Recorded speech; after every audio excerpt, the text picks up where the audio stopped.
What's that sound? Depending on whom you ask, the crackle of popping joints is either the sound of sweet relief or the noxious tones of a stomach-turning habit. Really though, what's that sound? I mean, why does bending your joints in a certain way make them pop like that? Scientists have offered several explanations, including rapidly stretching ligaments and, in severe cases, actual bones grinding against each other. But the most common explanation for why your stretched out joints sound like bubbles popping is that, well, there are bubbles in there. The joints in your fingers are the easiest ones to crack, but many people also crack the joints between vertebrae in their neck and back, and even their hips, wrists, shoulders, and so on.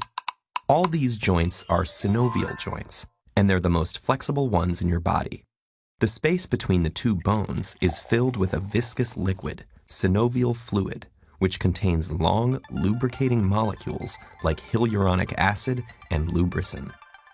Synovial fluid is more or less the texture of egg yolk, and its primary purpose is to cushion the bones and help them glide past each other.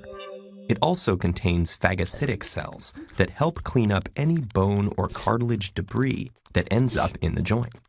But the reason it's important for knuckle cracking is that, like other fluids in your body, it contains lots of dissolved gas molecules. Knuckle crackers know that to get that satisfying pop, you stretch the joint farther than it normally goes, by bending your fingers backwards, for example. When you do that, the bones move away from each other. The space between bones gets bigger, but the amount of synovial fluid stays constant. That creates a low-pressure zone that pulls dissolved gases out of the synovial fluid, just like the carbon dioxide that fizzes out of soda when you twist open the cap.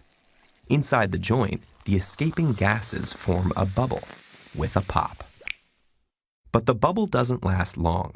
The surrounding fluid presses on it until it finally collapses. The bubble's gases scatter throughout the synovial cavity and slowly dissolve back into the fluid over the course of about 20 minutes, which is why it can take a while before you can pop the same joint again.